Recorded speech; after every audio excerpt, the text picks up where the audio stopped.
This is भावनापुरी। सो दोस्तों, आज हम बात करेंगे 11th स्टैंडर्ड के चैप्टर नंबर 9 के बारे में, विच इज बायोमोलिक्यूल्स।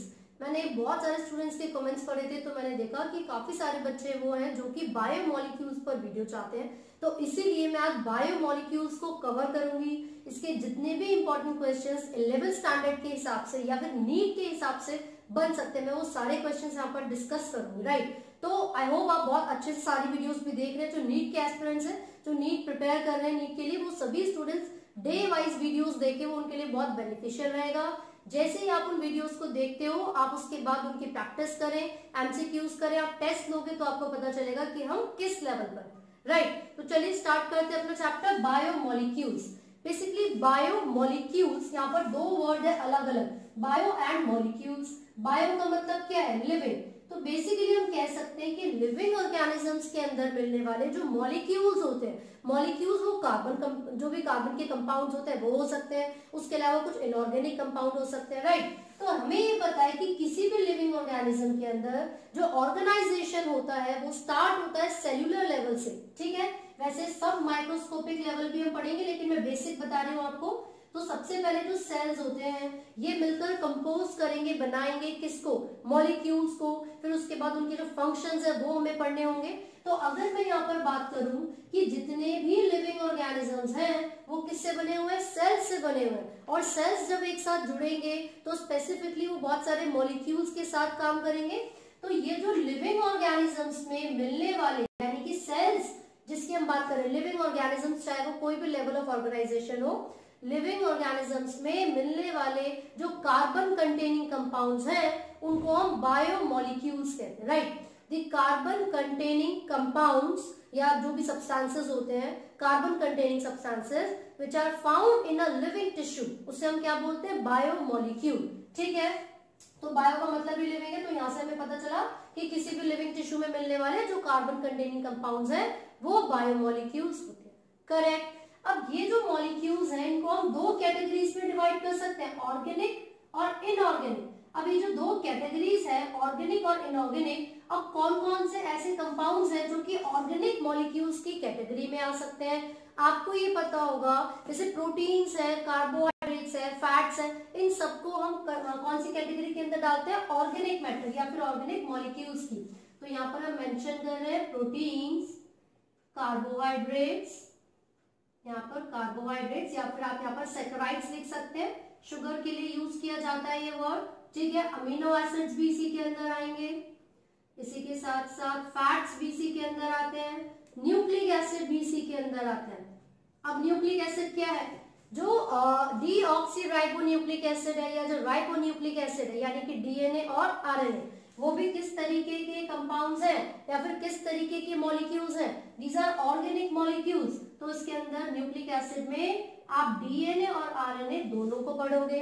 ठीक है, तो मैंने बोला कि जितने भी लिविंग ऑर्गेनिजम्स में मिलने वाले टिश्यूज, मतलब लिविंग टिश्यूज में मिलने वाले जो स्ट्रक्चर्स है, कंपाउंड्स हैं, these are called biomolecules and these molecules are divided into two categories, organic and inorganic. ठीक है, तो ऑर्गेनिक में हमने सारे एग्जांपल्स अभी देखे हैं। इनऑर्गेनिक की अगर बात करते हैं तो H2O यानी कि वाटर इसके अंदर आता है।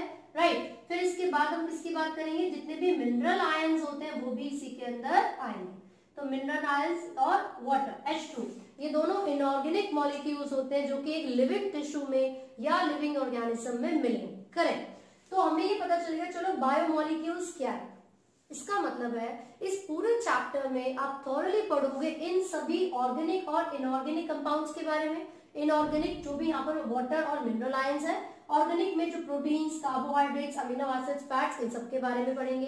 राइट, तो पहले बेसिक स्ट्रक्चर अगर मैं आपको बताऊं सभी का, या फिर अगर मैं टॉपिक वाइज चलूं, तो आपको ये पता चलेगा कि जो रिएक्शंस होते हैं प्लांट्स के अंदर या एनिमल्स के अंदर, उन सभी रिएक्शंस में कोई ना कोई ऑर्गेनिक या इनऑर्गेनिक मॉलिक्यूल अवेलेबल होगा, प्रेजेंट होगा। राइट, जैसे कि आप एक एग्जांपल ले सकते हैं, जब हम फूड को इनटेक कर रहे हैं, जनरली मैं ग्लूकोज की बात कर रही हूँ, तो ग्लूकोज क्या है? कार्बोहाइड्रेट है। ठीक है, तो वो रिएक्शन भी हमारी बॉडी में जो चल रहा है वो हमें क्यों करने की जरूरत है? एनर्जी के लिए जरूरत है। तो कुछ ना कुछ इस तरीके से यूज किया जाता है इन ऑर्गेनिक या इनऑर्गेनिक कंपाउंड्स को, जिससे हमें एनर्जी मिले, है ना। क्योंकि बिना किसी भी चीज के या बिना किसी भी फायदे के हम कोई काम नहीं करते हैं। तो सिमिलरली जो फूड भी हम इनटेक कर रहे हैं वो किस लिए कर रहे हैं, ताकि हमें एनर्जी मिले। तो उसका एक एग्जांपल कार्बोहाइड्रेट है, लेकिन हम अपनी डाइट में प्रोटीन्स भी लेते हैं, फैट्स भी लेते हैं, राइट। तो इन सभी के स्ट्रक्चर के बारे में और इनके कंपोजिशन के बारे में हम डिटेल में पढ़ेंगे। सबसे पहले मैं आपको बता दूं कि ये जो मॉलिक्यूल्स हैं, दीज कुड बी माइक्रो और मैक्रो। इनको हम माइक्रो मॉलिक्यूल्स या मैक्रो मॉलिक्यूल्स भी कह देते हैं। आपके एनसीईआरटी में बायो मॉलिक्यूल्स भी लिखा होगा, माइक्रो मॉलिक्यूल्स और मैक्रो, ठीक है। तो माइक्रो का मतलब क्या है? माइक्रो का मतलब होता है कम क्वांटिटी में, लेस अमाउंट में, और मैक्रो का मतलब होता है ज्यादा अमाउंट में। तो आप देखोगे माइक्रो मॉलिक्यूल्स ऐसे मॉलिक्यूल्स होते हैं जो कि किसी भी लिविंग टिश्यू में 1000 डाल्टन से कम मात्रा में प्रेजेंट होते हैं, राइट। फिर से मैं रिपीट कर रही हूं, micro molecules are the substances और compounds which are found in the living tissue in the amount less than 1000 Dalton, यानी कि 1000 डाल्टन से कम अमाउंट में मिलने वाले, है ना, 1000 डाल्टन से कम अमाउंट में मिलने वाले जो मॉलिक्यूल्स हैं उनको हम माइक्रो मॉलिक्यूल्स कहते हैं। और मैक्रो का क्या होगा? मोर देन भाई 1000 डाल्टन से ज्यादा अमाउंट में मिलने वाले जो भी मॉलिक्यूल्स होंगे वो मैक्रो मॉलिक्यूल्स होंगे। तो इसके अंदर आप प्रोटीन्स का एग्जांपल ले सकते हो, प्रोटीन्स हो गया, कार्बोहाइड्रेट्स हो गया, है ना। लेकिन अगर हम बात करते हैं ना कि एसिड सॉल्यूबल और एसिड इनसॉल्यूबल की, तो उस रिस्पेक्ट में अगर मैं आपको बताऊं तो क्या होगा, जैसे कि अलग अलग एग्जांपल्स हम लेते हैं। एसिड में भी कोई एग्जांपल आप ले लो कि जो एसिड है अगर वो एक डाइल्यूट एसिड है, डेफिनेटली उसके अंदर कुछ ना कुछ अमाउंट ऑफ वाटर होगा। जब भी हम कोई एक एक्सपेरिमेंट परफॉर्म करते हैं, चाहे आप उसकी कोई प्लांट सेल है, कोई एनिमल सेल है या फंगस का कोई सेल आपने लिया है, तो जब आप उसकी सेल वॉल को या सेल मेम्ब्रेन को सेपरेट करना चाहते हो, है ना, तो आप उसको किसी एसिड के अंदर डालोगे या चिल्ड इथेनॉल के अंदर डालोगे, राइट। तो वो सभी एक्सपेरिमेंट जब आप परफॉर्म करोगे तो उसके सेल का, चाहे वो प्लांट का सेल हो या एनिमल का सेल हो, उसके सेल में जो ऑर्गेनिक मैटर था और जो इनऑर्गेनिक मैटर था वो अलग अलग हो जाता है, ठीक है। अब वो किस क्वांटिटी में प्रेजेंट है उस हिसाब से, किस अमाउंट में प्रेजेंट है उस हिसाब से, तो आप उसको माइक्रो और मैक्रो में डिफरेंशिएट कर लोगे। लेकिन एसिड सॉल्युबल और इनसॉल्युबल कैसे पता चलेगा? एसिड सॉल्युबल है या फिर एसिड इनसॉल्युबल है ना।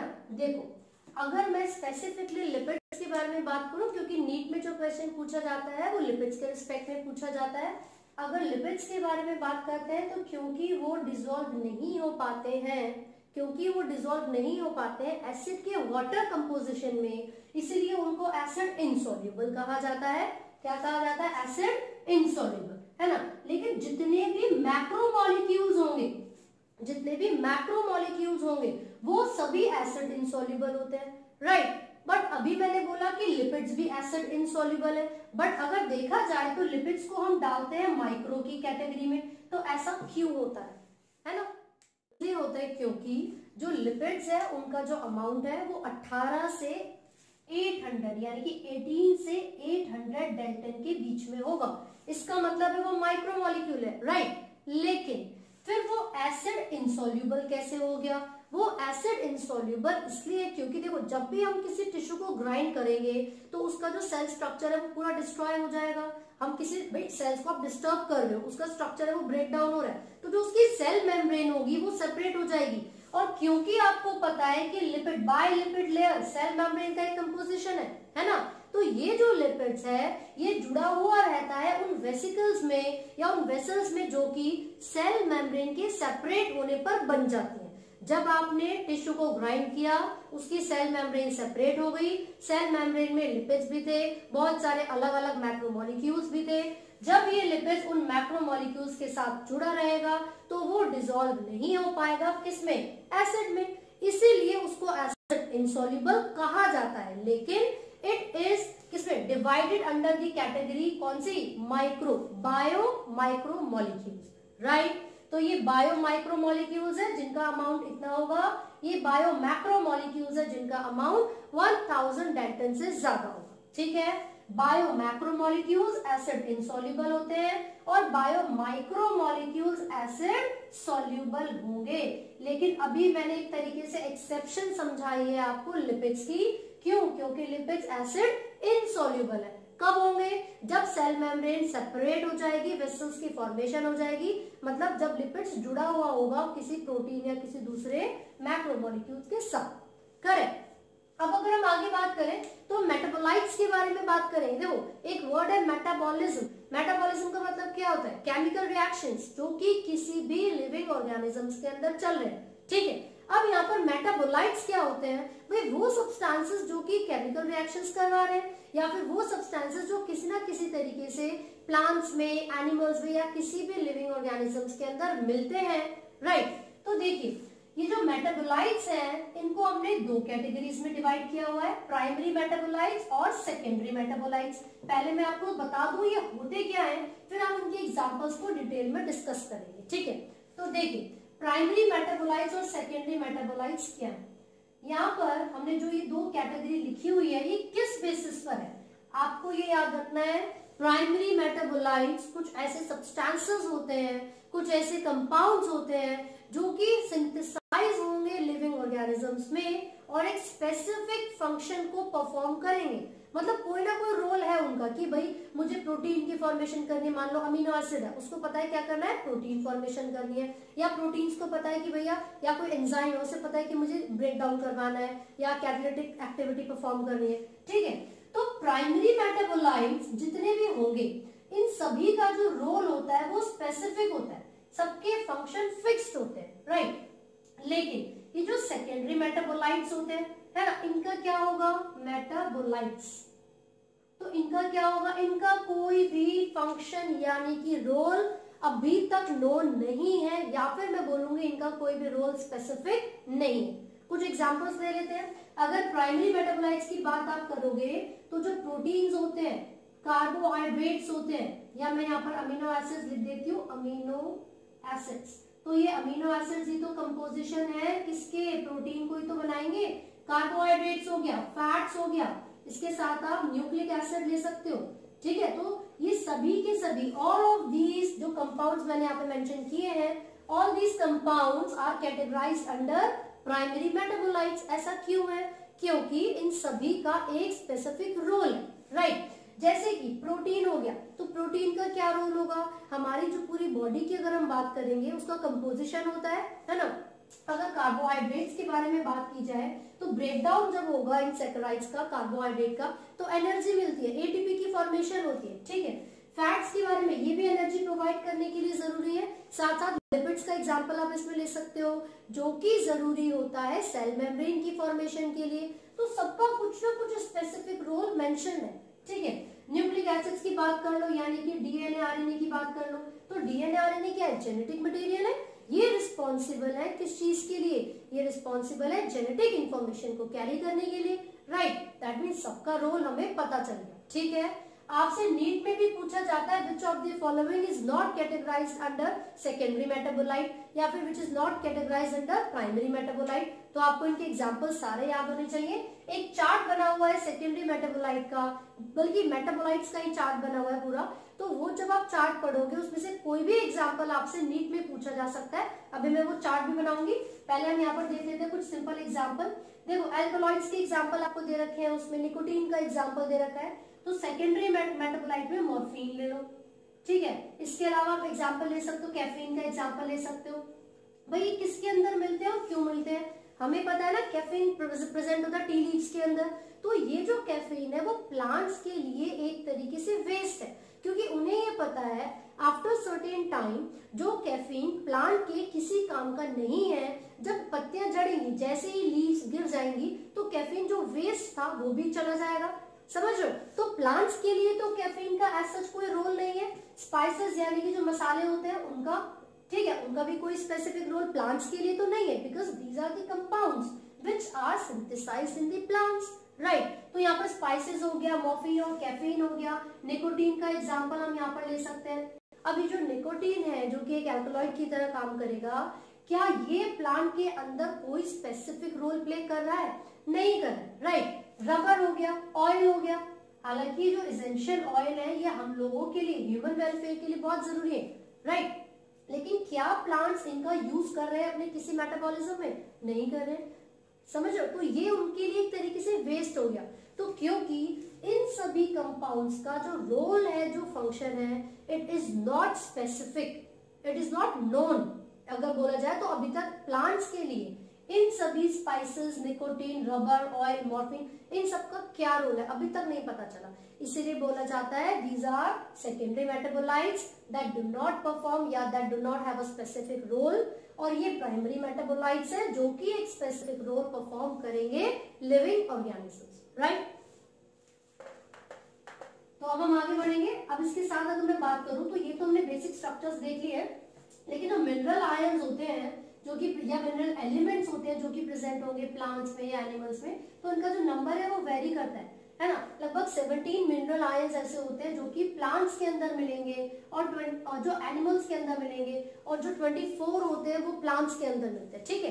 तो यहाँ पर हमने मेंशन कर लिया है 17 मिनरल आयंस या मिनरल एलिमेंट्स ऐसे हैं जो कि प्लांट्स के अंदर मिलते हैं एनिमल्स में, और 24 है जो कि प्लांट्स में मिलेंगे। तो ये आपको नंबर याद रखना है, 17 elements in animals, 24 in plants. अब ये क्या रोल करेंगे, सबका अपना स्पेसिफिक फंक्शन होता है।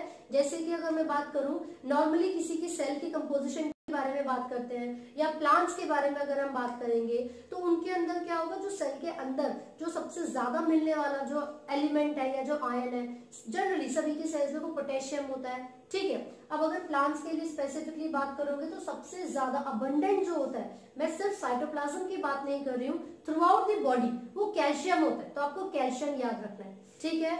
इसी तरीके से क्वेश्चन पूछ लिया जाता है मोस्ट अबंडेंट प्रोटीन कौन सा है ना, तो आपको वो रुबिस्को याद रखना है। पूरे बायोस्फीयर में पूछा जाता है, पूरे बायोस्फीयर में। एंजाइम के रिस्पेक्ट में भी पूछा जाता है, तो ये आपको याद रखना है, ठीक है। तो ये राइबोलोज बिसफॉस्फेट है ना, कार्बोक्सिलेज ऑक्सीजनेज, तो ये आपको याद रखना है। रुबिस्को एक एंजाइम है बेसिकली प्लांट्स के अंदर, C3C4 साइकिल में इन्वॉल्व रहता है। तो मोस्ट अबंडेंट पूछा जाएगा पूरे बायोस्फीयर में, तो आप रुबिस्को बोलोगे। लेकिन अगर सिर्फ एनिमल वर्ल्ड के रिस्पेक्ट में मोस्ट अबंडेंट प्रोटीन पूछा जाता है, तो आपका आंसर होगा कोलेजन।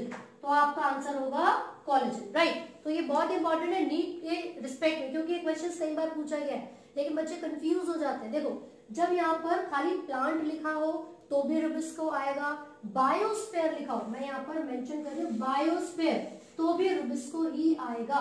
लेकिन जब स्पेसिफिकली एनिमल वर्ल्ड गिवन होता है तो हम कोलेजन के बारे में ही बात करेंगे, राइट। ऑलरेडी एक पिक्चर यहाँ पर ये चार्ट ये ड्रॉ कर चुकी हूँ जिसमें सारे सेकेंडरी मेटाबोलाइट्स को मेंशन किया हुआ है। तो आप देख सकते हो देयर आर सर्टेन पिगमेंट्स जो कि प्लांट्स के अंदर सिंथेसाइज हो रही हैं, या फिर अगर मैं बोलूंगी कि उनके जो सेल्यूलर कंपोनेंट का ही एक पार्ट है, बट एज सच उसका जो फंक्शन है वो क्या है प्लांट्स के अंदर वो अननोन है, राइट। लेकिन अगर मैं बात करूँ इस पिगमेंट की, जैसे कि कैरोटिनॉइड्स है, तो ये रेडिश ऑरेंज कलर की पिगमेंट होती है जो कैरेट के अंदर जनरली प्रेजेंट होती है। Then another one is anthocyanin. ऐसा कई बार बोला जाता है कि ये एब्जॉर्ब कर सकती है सनलाइट को, बट एज सच इसका कोई भी फंक्शन ऑब्जर्व नहीं किया गया है, राइट। ये हो सकता है कि दूसरे पिगमेंट्स के कंपैरिजन में अगर इसको ऑब्जर्व किया जाए तो इसकी जो सनलाइट को एब्जॉर्ब करने की कैपेसिटी है वो बहुत ही नेग्लिजिबल है, इसीलिए बोला जाता है it does not play any role, ठीक है। तो इसलिए सेकेंडरी मेटाबोलाइट्स की कैटेगरी में आ गया।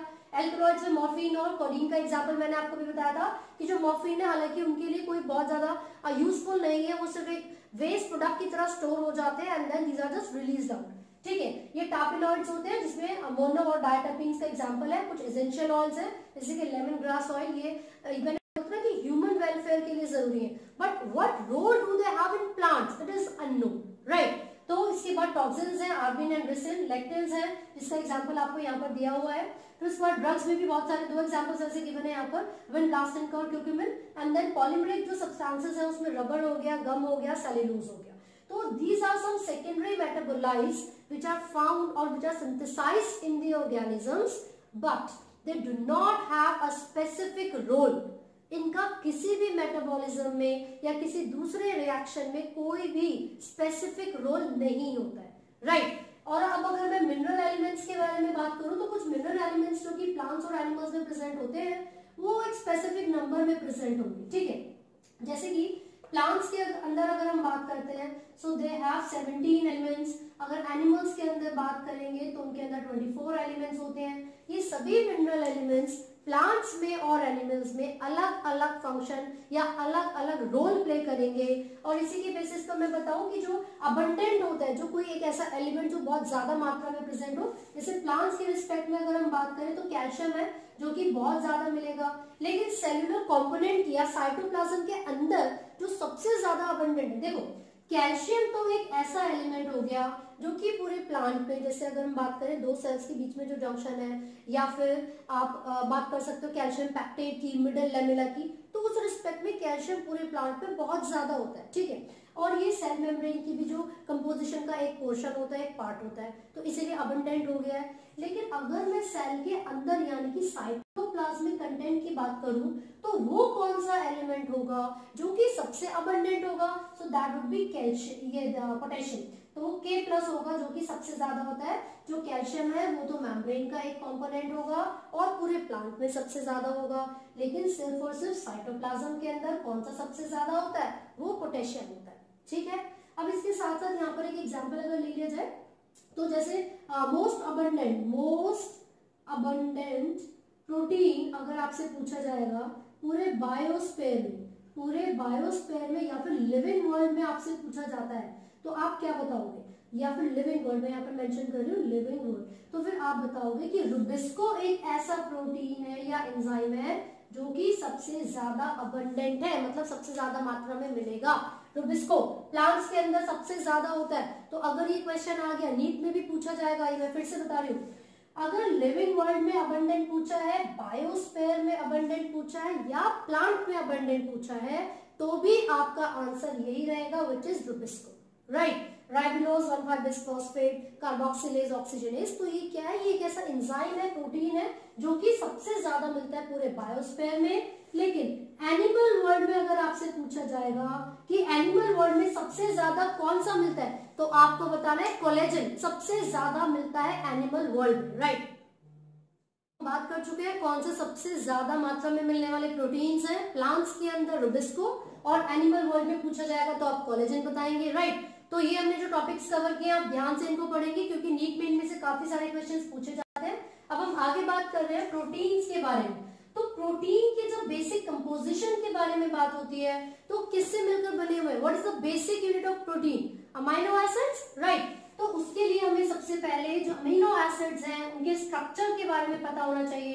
टोटल अमीनो एसिड्स कितने होते हैं, उनका स्ट्रक्चर कैसा होता है और वो कौन सा बॉन्ड है कि अमीनो एसिड्स के बीच में बनता है जिस वजह से प्रोटीन की फॉर्मेशन होती है, राइट। तो सबसे पहले हम डिटेल में डिस्कस करेंगे अमीनो एसिड्स को, ठीक है। तो देखिए मैंने भी बोला ये होते क्या है, अमीनो एसिड्स क्या है? These are the basic units of protein, यानी कि जितने भी प्रोटीन्स हैं उनकी जो बेसिक यूनिट है वो अमीनो एसिड है। लेकिन कितने अमीनो एसिड्स होंगे? There are approximately 20 amino acids जो कि रिस्पॉन्सिबल है किस चीज के लिए? प्रोटीन सिंथेसिस के लिए। ऐसे लगभग 20 अमीनो एसिड्स हैं जो कि प्रोटीन सिंथेसिस करवाते हैं। लेकिन क्या जितने भी अमीनो एसिड्स हैं सब इन्वॉल्व है प्रोटीन सिंथेसिस में? नहीं, लगभग हंड्रेड्स ऑफ अमीनो एसिड्स होते हैं हमारे बॉडी में जिसमें से सिर्फ 20 ही ऐसे हैं जो स्पेसिफिकली यूज किए जाते हैं प्रोटीन सिंथेसिस में। तो आपको याद रखना है क्योंकि ऐसा नहीं है कि सिर्फ और सिर्फ 20 ही अमीनो एसिड्स हमारे बॉडी में, no, there are approximately hundreds of amino acids, ठीक है। लेकिन इनका जो फंक्शन है वो वेरी करेगा, इनका जो फंक्शन है वो क्या करेगा? अलग अलग होगा, वेरी करेगा। कोई एक एग्जांपल ले लेते हैं हम, वो कौन सा अमीनो एसिड है जो प्रोटीन की फॉर्मेशन नहीं कर रहा है लेकिन उसके अलावा कोई फंक्शन परफॉर्म कर रहा है? हिस्टामिन का एग्जांपल ले लीजिए। आपने पढ़ा होगा कि जो हिस्टामिन है एलर्जिक रिएक्शन करवाने के लिए रिस्पॉन्सिबल है ना। कब रिलीज होता है ये तब रिलीज होता है जब क्या होती है? एलर्जी होती है, ठीक है। तो यहाँ पर इम्यूनोग्लोबुलिन का भी एक एग्जांपल आप ले सकते हो, है ना। लेकिन अगर मैं यहाँ पर स्पेसिफिकली 20 के बारे में बात कर रही हूँ, so these 20 are responsible for protein synthesis, ठीक है। इसमें ग्लाइसिन हो सकता है, एलिनिन हो सकता है, सीरीन हो सकता है। तो ये सब क्या है? वो अमीनो एसिड्स हैं जो कि प्रोटीन की फॉर्मेशन करने के लिए जरूरी, करेक्ट। अब अमीनो एसिड्स का स्ट्रक्चर अगर हम देखें तो आप यहाँ पर देखोगे अल्फा कार्बन होता है और हमें पता है कि कार्बन की वैलेंसी 4 है, तो हमें उसकी वैलेंसी को सेटिस्फाई करना पड़ेगा। तो यहाँ पर ये 4 अलग अलग तरीके के एटम से या मॉलिक्यूल से जुड़ा हुआ होगा। एक यहाँ पर होता है कार्बोक्सिल ग्रुप, तो ये जो COOH है या COO नेगेटिव है, ये कौन सा ग्रुप होता है? दिस इज कार्बोक्सिलिक ग्रुप, ठीक है। अब इसी के साथ आप यहाँ पर देखोगे एक हाइड्रोजन प्रेजेंट होगा और यहाँ पर प्रेजेंट होता है अमीनो ग्रुप। कौन सा ग्रुप प्रेजेंट है? अमीनो ग्रुप, ठीक है। साथ ही साथ जो फोर्थ यहाँ पर इसकी वैलेंसी को सेटिस्फाई करने के लिए प्रेजेंट है वो क्या है? आर। आर का मतलब होता है वेरिएबल ग्रुप। आर का मतलब यहाँ पर क्या है? Variable group. तो देखो नॉर्मल अगर हम किसी भी एक अमीनो एसिड के स्ट्रक्चर के बारे में बात करते हैं तो हमें याद रखना है there is a alpha carbon which is attached to 4 different types of structures. किन किन से जुड़ा हुआ होगा? वो एक तरफ से कार्बोक्सिलिक एसिड से जुड़ा हुआ है, एक तरफ से हाइड्रोजन से, देन अमीनो ग्रुप और फिर वेरिएबल ग्रुप। वेरिएबल ग्रुप का मतलब क्या है? वेरी कर सकता है, राइट। मतलब यहाँ पर हाइड्रोजन हो सकता है, यहाँ पर मिथाइल ग्रुप हो सकता है, यहाँ पर हाइड्रोक्सी मिथाइल हो सकता है। तो ये जो वेरिएबल ग्रुप है, ये जो आर है, ये हमेशा वेरी करेगा और उसी की बेसिस पर अलग अलग तरीके के अमीनो एसिड्स की फॉर्मेशन होगी, करेक्ट। अब अगर मैं यहाँ पर बात करूं, जो मैंने भी COO नेगेटिव बोला था, तो आपको ये मैं बताना चाहती हूँ कि यहाँ पर जो COO नेगेटिव है, ये जो नेगेटिव चार्ज यहाँ पर रिप्रेजेंट किया जा रहा है, वो क्या बताता है? किस चीज को दिखाता है, दर्शाता है? तो देखो ये जो अमीनो ग्रुप है वो पॉजिटिव चार्ज से रिप्रेजेंट हो रहा है, जो कार्बोक्सिलिक ग्रुप है वो नेगेटिव चार्ज से रिप्रेजेंट हो रहा है, ये ठीक है। अगर किसी भी अमीनो एसिड में equal number of amino group and carboxylic group होते हैं, मतलब जितने पॉजिटिव चार्ज है उतने ही नेगेटिव चार्ज है, तो उसका मतलब क्या होगा कि वो जो अमीनो एसिड हमारे पास प्रेजेंट है वो न्यूट्रल है, ठीक है भाई। तो पॉजिटिव जितने थे उतने ही नेगेटिव है, तो इसका मतलब है जो अमीनो एसिड हमारे पास है वो कैसा होगा? वो न्यूट्रल होगा। And this is called zwitter ionic form. और इस तरीके की फॉर्म को हम क्या कहते हैं? Zwitter ionic form. ये आपको याद रखना है, whenever the number of positive charge is equal to the number of negative charge, तो यहाँ पर जितने अमीनो ग्रुप है उतने ही कार्बोक्सिलिक ग्रुप है, तो वो न्यूट्रल हो गया and this is called zwitter ionic form. लेकिन अगर कभी भी ऐसा होता कि जो अमीनो ग्रुप है वो ज्यादा होते देन कार्बोक्सिलिक ग्रुप, तो इसका मतलब तो ये होता कि यार ये तो पॉजिटिव ज्यादा हो गया, क्योंकि अमीनो ग्रुप तो पॉजिटिव चार्ज को कैरी कर रहा है। तो ये जो पॉजिटिवली चार्ज अमीनो एसिड है, these are basic in nature. जो पॉजिटिवली चार्ज अमीनो एसिड्स होते हैं, these are basic in nature. For example हम यहाँ पर ले रहे हैं lysine and arginine. Lysine and arginine, ये क्वेश्चन बहुत बार पूछा गया, भाई याद रखना। देखो जो हमारा डीएनए है वो है नेगेटिवली चार्ज, तो डीएनए की जब पैकेजिंग होती है तो उसको अट्रैक्ट करने के लिए कुछ पॉजिटिवली चार्ज प्रोटीन्स आएंगे यूकैरियोट्स में, हम जैसे ऑर्गेनिज्म में। तो वो जो पॉजिटिवली चार्ज प्रोटीन्स होंगे जिसको हम हिस्टोन कहते हैं, उसमें कौन सा अमीनो एसिड होता है? तो उसमें होता है लाइसिन एंड आर्जिनिन। ये क्वेश्चन बहुत जरूरी है। लाइसिन एंड आर्जिनिन ये ऐसे अमीनो एसिड हैं जिसमें अमीनो ग्रुप का नंबर ज्यादा है, that means they have more positive charge, इसलिए उनका नेचर कैसा हो गया? बेसिक हो गया। लेकिन अगर इसका उल्टा होता, मतलब अमीनो ग्रुप कम होते किसी अमीनो एसिड में और कार्बोक्सिलिक ग्रुप ज्यादा होते, तो इसका मतलब है वो क्या हो गया? ज्यादा नेगेटिव हो गया, है ना। तो ग्लूटामिक एसिड, एस्पार्टिक एसिड, ये सब आप इसमें एग्जांपल ले सकते हो। यहाँ पर ग्लाइसिन का एग्जांपल ले सकते हो आप, ठीक है। किसमें? न्यूट्रल वाले में। मैं यहाँ पे लिख देती हूँ न्यूट्रल, राइट। और जबकि हमने यहाँ पर देखा था ग्लूटामिक एसिड और एस्पार्टिक एसिड किसका है? ये कैसा बनेगा? ज्यादा नेगेटिव होगा तो एसिडिक बनेगा, it will be acidic in nature, correct. तो मैंने भी बोला कि यार एसिडिक, बेसिक और न्यूट्रल तो मुझे पता चल गया on the basis of their charge. अब अगर ये आर वेरिएबल ग्रुप की हम बात करेंगे, तो ये जो वेरिएबल ग्रुप है ये कौन कौन से हो सकते हैं, मैं एक दो एग्जांपल्स आपको बता देती हूँ। तो जैसे अगर वेरिएबल ग्रुप में हाइड्रोजन ही हो तो उसका मतलब है वो तो बिल्कुल सबसे ज्यादा सिंपल अमीनो एसिड हो जाएगा। अगर वेरिएबल ग्रुप में मतलब आर की जगह पर हाइड्रोजन प्रेजेंट होगा तो इसका मतलब है कि वो सबसे सिंपल अमीनो एसिड होगा।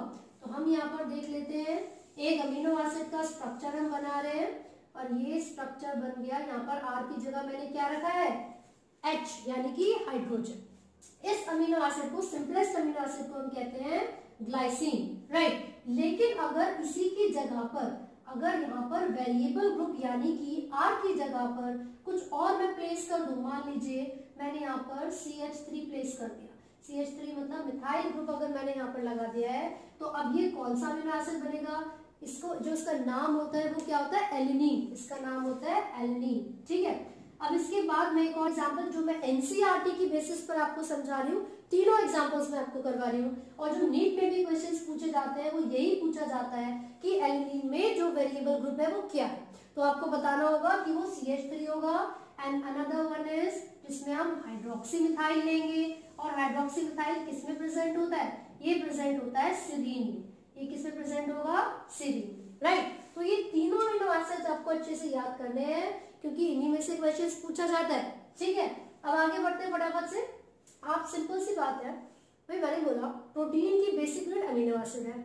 अब ये अमीनो एसिड किसी ना किसी बॉन्ड से एक दूसरे के साथ जुड़ेंगे तभी तो प्रोटीन बनेगा, ऐसा तो बनेगा नहीं। तो वो बॉन्ड कौन सा है जो कि इन दोनों अमीनो एसिड्स को या किन्हीं भी दोनों अमीनो एसिड्स को एक दूसरे के साथ जोड़ता है। एक बार फटाफट से देख लेते हैं। यहाँ पर NH2 है, तो मैं इस NH2 को कुछ इस तरीके से लिख सकती हूँ, ये मैंने लिख दिया NH2।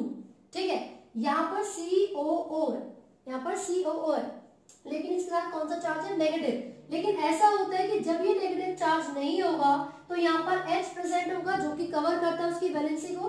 तो अगर कभी भी दो अमीनो एसिड्स के बीच में बॉन्ड बनेगा which is called peptide bond, तो वो कैसे बनता है, by the removal of a water molecule, and the removal of water molecule is called dehydration. भाई जब भी वाटर का मॉलिक्यूल रिमूव होगा तो इन दोनों अमीनो एसिड्स के बीच में एक बॉन्ड बनेगा जिसको हम पेप्टाइड बॉन्ड बोलते हैं। तो देखते हैं फटाफट से, यहां से ये हाइड्रोजन और यहां से ये OH, जब ये दोनों रिमूव हो जाएंगे यानी कि H2O, एक वाटर का मॉलिक्यूल जब रिमूव हो जाएगा तो जो बॉन्ड बनेगा CO और यहाँ पर NH के बीच में, जो बॉन्ड बनेगा CO और NH के बीच में, this bond is called peptide bond. Similarly यहाँ पर भी क्या होगा, यहाँ से एक हाइड्रोजन और यहाँ से एक OH जब वाटर के मॉलिक्यूल की फॉर्म में रिलीज हो जाएंगे, निकल जाएंगे, एलिमिनेट हो जाएंगे, तो हमारे पास बचेगा CO और यहाँ पर NH। अब इन दोनों के बीच में जो बॉन्ड बना है by the removal of a water molecule, इसको हम पेप्टाइड बॉन्ड कहते हैं। और क्योंकि एक प्रोटीन में बहुत सारे पेप्टाइड बॉन्ड प्रेजेंट होंगे, so a protein is also called polypeptide chain. ये डिपेंड करता है, राइट, क्योंकि अगर जैसे आप प्रोटीन के स्ट्रक्चर को भी डिटेल में पढ़ोगे तो आप देखोगे कि जो उसका स्ट्रक्चर है वो भी अलग अलग तरीके से हो सकता है, प्राइमरी हो सकता है, सेकेंडरी, टर्शरी, है ना। तो उसको हम क्लासीफाई कर देते हैं उनके बेसिस पर, जो उनके स्ट्रक्चर है उसके बेसिस पर। ठीक है, लेकिन ये जो अमीनो एसिड्स है इनके स्ट्रक्चर को मैंने अभी भी डिस्कस किया है। इनके बीच में कौन सा बॉन्ड है, पेप्टाइड बॉन्ड है। अमीनो एसिड्स क्या काम करेंगे, प्रोटीन की फॉर्मेशन करवाएंगे। अब हम इनकी क्लासिफिकेशन की भी तो बात कर ले, होते क्या है अमीनो एसिड्स। देखिए, ये जो अमीनो एसिड्स अभी हमने देखा, इनको ना दो कैटेगरीज में डिवाइड किया जाता है। एक होता है एसेंशियल और एक होता है non essential. Essential amino acid का मतलब क्या है, एसेंशियल वो होते हैं जो कि हमारी बॉडी में सिंथेसाइज नहीं हो सकते, can not be synthesised in our body, can not be synthesised in our body. Essential amino acids कुछ ऐसे अमीनो एसिड हैं जो कि हमारी बॉडी में सिंथेसाइज नहीं हो सकते। तो कहां से आएंगे, फिर डाइट से आएंगे। भाई जो हम खाना खाते हैं, जो फूड इंटेक करते हैं, वहां से तो उसको इंटेक किया जाता है, they are taken from the diet. ठीक है, लेकिन बिल्कुल कॉन्ट्ररी है, जो नॉन एसेंशियल है वो हमारी बॉडी में जरूरत बिल्कुल सिंथेसाइज हो जाते हैं, है ना। बाहर से उनको अपनी डाइट से उनको लेने की कोई जरूरत नहीं होती। So these are synthesised inside our body, ये हमारी बॉडी में सिंथेसाइज हो जाते हैं। ठीक है, तो ये हमने यहाँ पर बात की है, दो कैटेगरीज है अमीनो एसिड्स की, essential amino acid and non essential amino acid. तो यहाँ पर हमने देख लिया ये सिंथेसाइज हो जाते हैं, not taken, these are not taken by diet, ये हम डाइट से नहीं लेते। ठीक है, अब कुछ एग्जांपल्स इनके देख लेते हैं फटाफट से। जो एसेंशियल अमीनो एसिड है इनके एग्जांपल में आप देख सकते हो, ट्रिप्टोफैन आता है, ट्रिप्टोफैन, ठीक है, ट्रिप्टोफैन हो गया, मेथियोनिन हो गया, फिनाइल एलेनिन हो गया, ये सब होते हैं एसेंशियल अमीनो एसिड। आप यहाँ पर ग्लूटामिक एसिड ले सकते हो। तो जो ग्लूटामिक एसिड है ये कैसा है, ये नॉन एसेंशियल है, दैट मीन्स ये हमारी बॉडी में खुद से सिंथेसाइज हो जाता है। ठीक है, तो देखिए ये जो अमीनो एसिड है बेसिकली तो हमने इनको दो कैटेगरीज में डिवाइड किया हुआ है, एसेंशियल और नॉन एसेंशियल। लेकिन अगर हम बात करें तो कुछ सेमी भी होते हैं जो कि बेसिकली मतलब मॉडरेटली बन जाते हैं, है ना तो बहुत ज्यादा सिंथेसाइज हो रहे हैं ना बहुत कम। साथ ही साथ आप ये देखोगे कि जो प्रोटीन्स हैं जो कि बहुत सारे रोल प्ले कर रहे हैं हमारी बॉडी के अंदर, चाहे वो एंजाइम की फॉर्म में क्यों ना हो। तो एक जो सेमी एसेंशियल जिसकी मैं बात कर रही हूँ उसमें आप इसमें एंजाइम्स का भी नाम ले सकते हो, जैसे कि राइबो एंजाइम हो गया, है ना। तो बेसिकली अगर मैं बात करूँ तो यही दो कैटेगरीज है जो कि आपको डिटेल में पढ़नी है। बट जब फंक्शंस की बात आती है तो आपको सारे फंक्शंस याद करने होंगे। लाइक जो प्रोटीन्स है वो ट्रांसपोर्टर यानी कि कैरियर भी हो सकते हैं, वो एंजाइम्स की तरह भी एक्ट करते हैं, वो हमारी सेल मेम्ब्रेन की कंपोजिशन में भी प्रेजेंट होते हैं, और वो हमारे जो न्यूक्लिक एसिड है जैसे कि आप कंपोजिशन की बात करते हैं तो उसमें भी हेल्प कराते हैं, राइट। तो ये हमने अमीनो एसिड्स को डिटेल में पढ़ा है। अब हम प्रोटीन की तरफ चलेंगे। तो जो प्रोटीन्स है वो भी तो बने हुए अमीनो एसिड से ही है। अगर मैं बात करूं जो सबसे पहला अमीनो एसिड है ये इसका सबसे पहला ग्रुप है विच इज अमीनो ग्रुप, ठीक है। और ये सबसे आखिरी वाला अमीनो एसिड है जिसके पास कौन सा ग्रुप प्रेजेंट है, कार्बोक्सिलिक ग्रुप। तो उसी तरीके से अगर मैं एक सिंपल चेन ऑफ प्रोटीन के बारे में बात करूंगी तो जो फर्स्ट अमीनो एसिड होता है this is called an terminal amino acid, और जो लास्ट अमीनो एसिड होता है उसको कहते हैं C terminal amino acid. N का मतलब अमीनो ग्रुप, सी का मतलब कार्बोक्सिलिक ग्रुप, राइट। तो हमें पता होना चाहिए कि किसी भी प्रोटीन के अंदर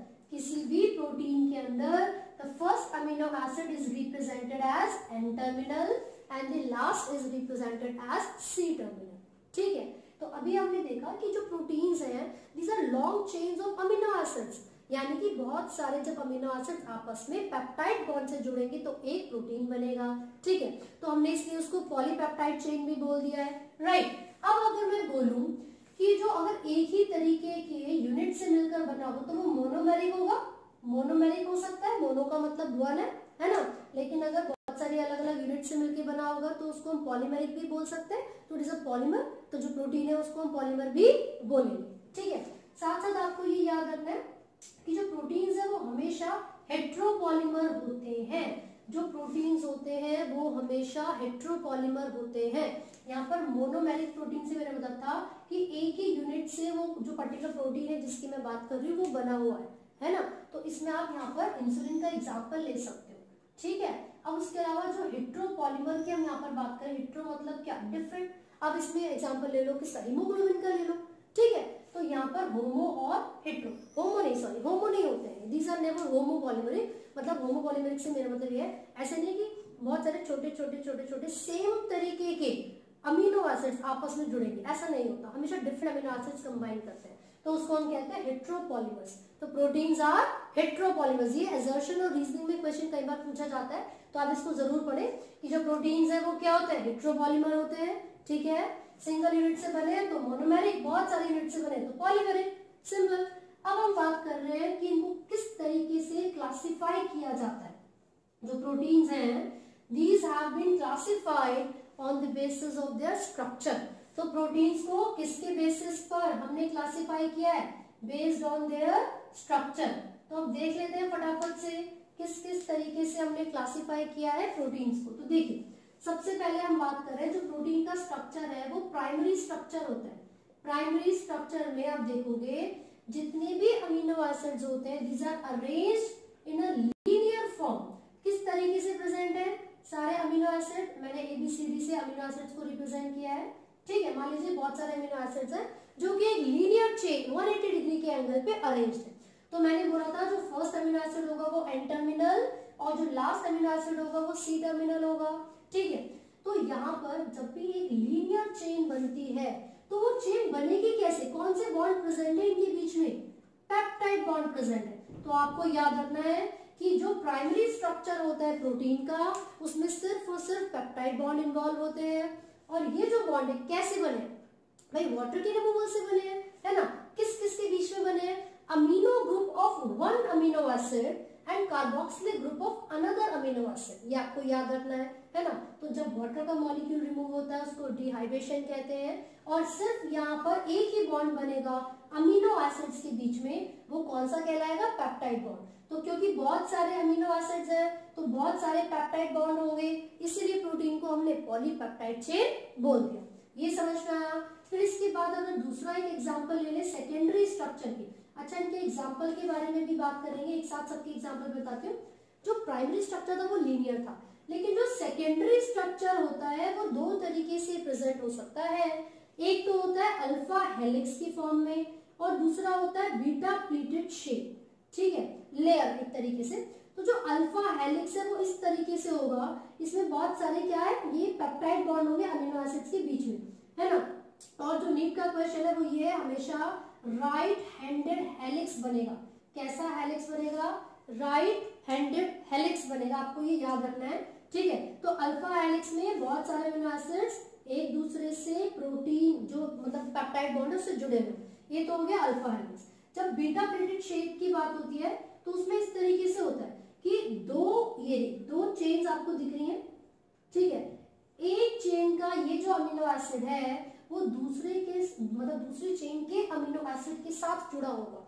मतलब डिफरेंस क्या है इसके अंदर, यहाँ पर क्या हो रहा था, सेम ही चेन के अमीनो एसिड्स के साथ जो पेप्टाइड बॉन्ड है वो फॉर्म हो रहा था, लेकिन यहाँ पर ये जो पेप्टाइड बॉन्ड बन रहा है, this is the amino acid of one chain and this is the amino acid of another chain. तो दो डिफरेंट चेन्स के अमीनो एसिड के बीच में पेप्टाइड बॉन्ड बनेगा। तो दोनों में यहाँ पर डिफरेंस क्या है, तो ये कौन कौन से बॉन्ड्स यहाँ पर इन्वॉल्व है, एक तो पेप्टाइड बॉन्ड हो गया, दूसरा ये हाइड्रोजन बॉन्ड की मदद से हो रहा है। तो ये दोनों ही बॉन्ड आपको याद रखने हैं सेकेंडरी स्ट्रक्चर में। कौन कौन से? पेप्टाइड बॉन्ड तो है ही, साथ साथ हाइड्रोजन बॉन्ड भी होगा। दो तरीके का स्ट्रक्चर होता है सेकेंडरी में, alpha helix and beta pleated sheet या लेयर, ठीक है। ये दोनों स्ट्रक्चर्स आपको याद रखने हैं, राइट। इसका एक एग्जांपल हम ले सकते हैं केराटिन, तो केराटिन इसका एक बहुत अच्छा एग्जांपल है ना। तो अगर हम बात करें टर्शियरी स्ट्रक्चर की, जो थर्ड इसके बाद आएगा 3D जो स्ट्रक्चर है, उसमें सारे आप किसके बारे में बात करोगे, जो सिंपल स्ट्रक्चर होता है एंजाइम्स का, सारे के सारे ऑलमोस्ट सभी एंजाइम 3D स्ट्रक्चर में प्रेजेंट होते हैं, ठीक है। तो इसका एग्जांपल यहाँ पे भी ले सकते हो, ग्लोबिन ले सकते हो, सिंपल होता है, ठीक है। इसमें आप एग्जांपल आप चाहो तो मायोग्लोबिन लिख सकते हैं, मायोग्लोबिन जो मसल्स के अंदर प्रेजेंट होती है। और उसके बाद अगर हम बात करें तो यहाँ पर जो ये प्राइमरी हो गया, सेकेंडरी हो गया, टर्शियरी स्ट्रक्चर की तरफ चलते हैं। टर्शियरी का मतलब क्या, 3D है ना। तो थर्ड लेवल होगा, उसके अंदर क्या होता है, उसमें 3 पॉलीपेप्टाइड चेन्स हो सकती हैं। जो टर्शियरी स्ट्रक्चर होगा इट मैप 3 पॉलीपेप्टाइड चेन। तो अगर टर्शियरी स्ट्रक्चर के बारे में बात कर रहे हैं तो जैसे कि ये ओवरलैप करते हैं बॉल लाइक स्ट्रक्चर की तरह। एक वुलन, एक खोखला जो वुल का यानी कि ऊन का जो गोला होता है बिल्कुल उसकी तरह होता है। और आपको याद रखना है कि एक एन टर्मिनल है तो दूसरा सी टर्मिनल है, ये फर्स्ट और second amino last amino acid के बेसिस पर होता है, ठीक है। तो इसमें क्या होगा, यहाँ पर प्रेजेंट होता है टर्शियरी स्ट्रक्चर, जिसमें जो एक चेन होती है पॉलीपेप्टाइड की वो ओवरलैप करती है दूसरी चेन को, और एक खोखला, एक हॉलो जो वुल है, जो वुलन एक बॉल होती है उसके जैसा स्ट्रक्चर फॉर्म हो जाता है यहाँ पर, ठीक है। तो यहाँ पर इसका जो 3D स्ट्रक्चर बन रहा है, इसका एग्जाम्पल क्या हो सकता है, एंजाइम्स हो सकते हैं। तो आपको इसके एग्जाम्पल याद रखने हैं। जितने भी एंजाइम्स होते हैं उनके पास क्या होती है, एक्टिव साइट होती है। तो यहाँ पर क्या होगी, कोई ना कोई एक्टिव साइट प्रेजेंट होगी और बाहर से कोई ना कोई सबस्ट्रेट आकर इजीली इनके साथ बाइंड करेगा। तो हमेशा याद रखना है जो टर्शियरी स्ट्रक्चर होता है वो कैसा होगा, एक्टिवली मतलब एक एक्टिव साइट पोजेस करेगा वो। जबकि अगर हम बात करते हैं तो जो प्राइमरी सेकेंडरी था, बल्कि ये इसकी जगह पर आप इंसुलिन का एग्जांपल याद कर सकते हो इसके अंदर, है ना। जनरली जो प्राइमरी स्ट्रक्चर्स होते हैं, प्राइमरी प्रोटीन्स होते हैं वो इनएक्टिव होते हैं, ठीक है, एक्सेप्ट द इंसुलिन। लेकिन वो क्या है, वो एक्टिव तो होगा, बाद में तो होगा, पहले तो वो इनएक्टिव फॉर्म में सिंथेसाइज हुआ था।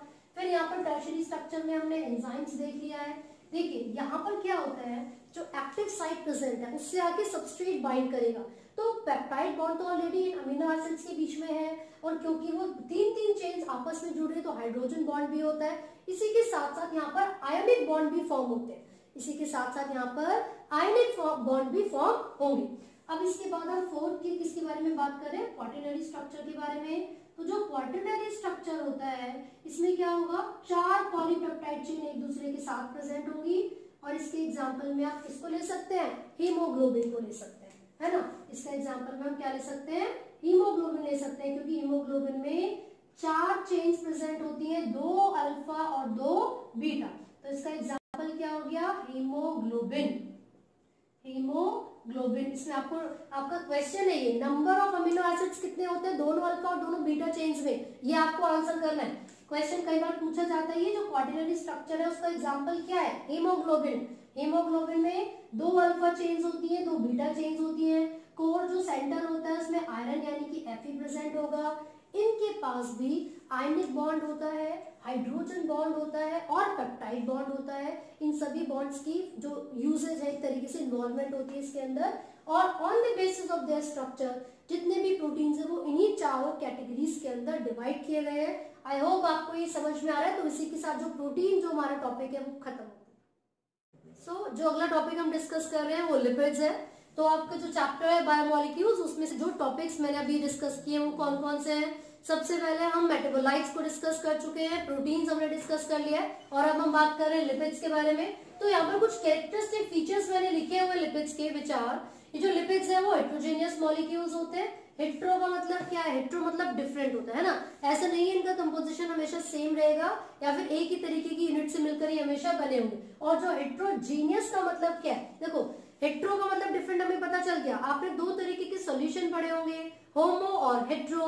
होमो का मतलब होता है जो कि थोरोली मिक्स हो जाते हैं, और हेट्रो ऐसे होंगे जो कि कंप्लीटली सॉल्युबल नहीं होते हैं किसी भी सॉल्वेंट में, राइट। तो बिल्कुल उसी तरीके से जो लिपिड्स है वो भी कंप्लीटली सॉल्युबल नहीं होते हैं और अलग अलग यूनिट से मिलकर बने होते हैं। अब साथ में दे रखा है वाटर इनसॉल्युबल, ऑलरेडी हमने लिखा हुआ है। और ये मैक्रोमोलिक्यूल्स, ट्रू मैक्रोमोलिक्यूल्स नहीं होते। अभी मैंने डिस्कस किया था जब बायो मैक्रो और माइक्रो मॉलिक्यूल्स बताए थे, तो मैंने ये बोला था कि जो मैक्रो मॉलिक्यूल्स होते हैं वो वाटर इनसॉल्युबल होते हैं, है ना। और यहाँ पर वाटर इनसॉल्युबल तो ये है लेकिन ट्रूली मैक्रोमोलिक्यूल नहीं है। तो ऐसा क्यों नहीं है, क्योंकि इसका अमाउंट 1000 डाल्टन से कम होता है, राइट। इसलिए हमने बोला नॉट ट्रूली या ट्रू मैक्रोमोलिक्यूल। इसका जो कंपोजिशन होगा, जो फॉर्मूला होगा वो क्या है, CnH2nO2, यानी कि लिपिड्स के अंदर ऑक्सीजन का जो नंबर है वो कम होता है लेकिन हाइड्रोजन का नंबर ज्यादा होगा, राइट। ये होते क्या है lipids, these are the esters of fatty acids and glycerol. Esters और मतलब जो फैटी एसिड्स और ग्लिसरॉल है उनकी जब स्टेरिफिकेशन होती है, कंडेंसेशन प्रोसेस होता है, तब जाकर लिपिड्स की फॉर्मेशन होगी, राइट। फिर बोला हुआ इनकी एग्जांपल्स है फैट, वैक्स, ऑयल और स्टेरॉइड्स। और ये बेसिकली जो लिपिड्स होती हैं these are long hydrocarbon chain with terminal carboxylic group. यहाँ पर COOH आप देख सकते हो। तो मैंने अभी बताया कि जो लिपिड्स है ये फैटी एसिड्स के और ग्लिसरॉल के स्टेरिफिकेशन से बनेंगे। तो जो फैटी एसिड्स हैं बेसिकली उनका जो कंपोजिशन है, उनका जो स्ट्रक्चर है वो कैसा होगा, जितने भी फैटी एसिड्स आप पढ़ोगे उसमें आपको ये मिलेगा कि उनके अंदर एक लॉन्ग कार्बन चेन होती है। This is the long carbon chain, ठीक है। ये फैटी एसिड की बात हो रही है। उसके पास एक कार्बोक्सिलिक ग्रुप होता है, ठीक है। तो जो फैटी एसिड्स हैं जिनका स्ट्रक्चर में लॉन्ग कार्बन चेन होगी और क्या प्रेजेंट होगा, कार्बोक्सिलिक ग्रुप प्रेजेंट होगा। ये 2 तरीके के हो सकते हैं। कौन कौन से फैटी एसिड्स, सैचुरेटेड और अनसैचुरेटेड। लेकिन इसको डिटेल में बताने से पहले मैं लिपिड्स के टाइप आपको बताऊंगी। देखिए जो लिपिड्स है these are basically of 3 types, simple, complex and derived. जो सिंपल लिपिड्स है, सिंपल, बहुत ही अच्छा सा एक एग्जांपल हम यहाँ पर दे रहे हैं फैट और वैक्स का। तो मैंने अभी बताया था जो सिंपल लिपिड्स है ये होते क्या है, these are the esterification of या फिर these are formed by the esterification of fatty acids and किसके साथ, अल्कोहल या लिपिड, जो बाकी ग्लिसरॉल है उसके साथ। तो यहाँ पर फैट और वैक्स का एग्जांपल दिया हुआ है सिंपल लिपिड्स में। कॉम्प्लेक्स को कॉन्जुगेटेड भी कहा जाता है। कॉन्जुगेटेड मतलब जब किसी दूसरे कंपाउंड या सब्सटेंसेस के साथ लिपिड्स कंबाइन कर जाते हैं, ठीक है, तो एक कॉम्प्लेक्स स्ट्रक्चर बनता है। इसका एक एग्जांपल फॉस्फोलिपिड ले सकते हैं, ग्लाइकोलिपिड्स ले सकते हैं या लिपोप्रोटीन्स ले सकते हैं। तो फॉस्फोलिपिड्स कहाँ प्रेजेंट होते हैं, जो सेल मेम्ब्रेन्स होती हैं, जो प्लाज्मा मेम्ब्रेन होती है उसका कंपोजिशन ही क्या होता है, बाइलिपिड लेयर होती है। सो ये जो कॉम्प्लेक्स लिपिड्स होते हैं these are found as the composition और the constituents of the plasma membrane, right. अब जो थर्ड है वो डिराइव्ड है। डिराइव्ड का मतलब क्या हुआ, ये प्रिकर्सर की तरह भी काम कर सकते हैं ताकि आगे चल के सिंपल या कॉम्प्लेक्स जो लिपिड्स है उनकी फॉर्मेशन हो सके। साथ ही साथ यहाँ पर जो डिराइव्ड वर्ड दिया हुआ है इसका मतलब है कि जो कॉम्प्लेक्स हो या फिर सिंपल हो, है ना, उनको बनाने के लिए, डिराइव करने के लिए इनका यूज किया जाता है और इनका कंपोजिशन वेरी करेगा हमेशा, ठीक है। तो उसके एग्जांपल्स मैंने स्टेरॉइड्स और टार्पीन लिखे हुए हैं। तो ये क्या होंगे, इनसॉल्युबल होंगे, ठीक है। तो बने कैसे लिपिड से, फैटी एसिड, लिपिड्स कैसे बने, फैटी एसिड्स और ग्लिसरॉल की स्टेरिफिकेशन से। अभी हमने पढ़ा था फैटी एसिड्स दो तरीके के हैं, सैचुरेटेड और अनसैचुरेटेड। देखो सैचुरेटेड का मतलब है सिंगल बॉन्ड्स होते हैं, कैसे बॉन्ड्स होंगे, सिंगल बॉन्ड्स। अनसैचुरेटेड में डबल बॉन्ड, ठीक है। इनका जो मेल्टिंग पॉइंट होता है वो ज्यादा होगा, जबकि अनसैचुरेटेड का मेल्टिंग पॉइंट कम होता है, ठीक है। ये कहां पर मिलते हैं सबसे ज्यादा, एनिमल टिश्यूज में, जबकि ये कहां मिलेंगे, ये प्लांट टिश्यूज में मिलेंगे, राइट। फिर यहाँ पर ये सॉलिड होते हैं रूम टेम्परेचर पे, जबकि अनसैचुरेटेड फैटी एसिड्स लिक्विड होते हैं, इसीलिए उनको ऑयल कहा जाता है। यहाँ पर साथ में आप एग्जांपल देख सकते हो, पाल्मिटिक एसिड, तो नीट में यही क्वेश्चन पूछा जाता है कि कितने कार्बन होते हैं, तो पाल्मिटिक एसिड में 16 होते हैं। एक और क्वेश्चन पूछा जाएगा एराकिडोनिक में कितने होते हैं, तो उसमें 20 कार्बन होते हैं। तो मैं यहाँ पर मेंशन कर देती हूँ, एराकिडोनिक ये क्या है, ये एक फैट है, लिपिड है बेसिकली, और उसके अंदर कितने कार्बन है, 20 कार्बन है। कौन सी कैटेगरी में आता है, unsaturated, poly unsaturated omega 6 fatty acid कहते हैं उसको, ठीक है। तो ये अनसैचुरेटेड है, मतलब उसके पास डबल बॉन्ड होगा। और याद रखें, जहां पर भी डबल बॉन्ड प्रेजेंट होता है उनका स्ट्रक्चर बैंड हो जाता है, उनका स्ट्रक्चर बैंड हो जाता है, ओवरलैप करना वो स्टार्ट कर देते हैं। जबकि जो सैचुरेटेड थे, they form a straight chain, वो लीनियर स्ट्रक्चर बनाते हैं। दूसरा एग्जांपल स्टेरिक एसिड दे रखा है जिसमें 18 कार्बन है ना। बिल्कुल वैसे ही अनसैचुरेटेड में एक एग्जांपल ऑलिक एसिड का दे रखा है, उसमें भी 18 कार्बन है। Then what is the difference, तो डिफरेंस आप यहाँ पर देख सकते हो कि स्टेरिक एसिड में सिंगल बॉन्ड है, जबकि ऑलिक एसिड में डबल बॉन्ड है, राइट। तो ये डायग्राम, ये स्ट्रक्चर मैंने बनाया हुआ है। This is the long carbon chain and this is the carboxylic group. तो ये किसका स्ट्रक्चर है, फैटी एसिड्स का, राइट। तो नीट में क्या क्वेश्चंस पूछे जाते हैं हमसे, एराकिडोनिक एसिड किस तरीके का है, अनसैचुरेटेड है। पाल्मिटिक में कितने कार्बन है, 16 है। कौन सी कैटेगरी में आता है, सैचुरेटेड में आता है ना। ऑयल्स कौन सी कैटेगरी में आ रहे हैं, अनसैचुरेटेड में। रूम टेम्परेचर पे लिक्विड होते हैं और इनका मेल्टिंग पॉइंट कितना होगा, डिक्रीज, यानी कि कम हो जाता है, ठीक है। साथ ही साथ अगर हम बात करें, जो ग्लिसरॉल है वो एक सिंपल लिपिड होता है, जो ग्लिसरॉल है वो सिंपल लिपिड होता है। जब भी वो फैटी एसिड के साथ स्टेरिफाइड किया जाता है तो ग्लिसराइड्स की फॉर्मेशन होती है ना। तो एक बार मैं ग्लिसरॉल का आपको स्ट्रक्चर बना के दिखा देती हूँ, जो कि एक सिंपल लिपिड होता है। किसके साथ जुड़ता है वो, फैटी एसिड्स के साथ। तो देखें जरा कैसा स्ट्रक्चर है ग्लिसरॉल का। तो यहाँ पर जब भी आप देखोगे, इसमें 3 हाइड्रोक्सिलिक ग्रुप होते हैं, इसलिए इसको क्या कहा जाता है, इसको कहा जाता है ट्राई हाइड्रोक्सी, है ना। और यहाँ पर 3 कार्बन प्रेजेंट है, तो प्रोपेन, ठीक है। तो बेसिकली यहाँ पर ये 3 हाइड्रोक्सिल ग्रुप प्रेजेंट है एक सिंपल स्ट्रक्चर ऑफ ग्लिसरॉल में, ठीक है।